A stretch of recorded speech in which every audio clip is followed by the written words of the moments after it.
खड़े हैं पापा, वो खड़े हैं पापा, नजर आए? वो खड़े हैं सामने, वो खड़े हैं, वो सामने खड़े हैं। मुझे तो नजर आया, आपको नहीं नजर आया?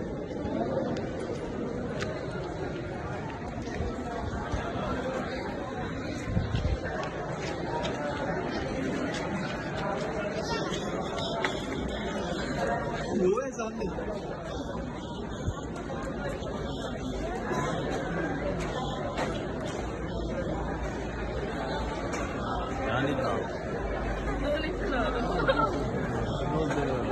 Morning, say welcome back to Pakistan.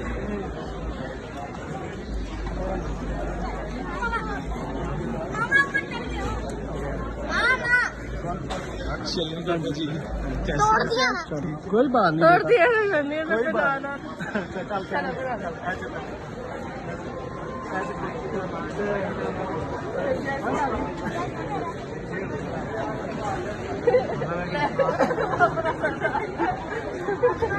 चलो जी, और ये भी आप, थैंक यू, चले।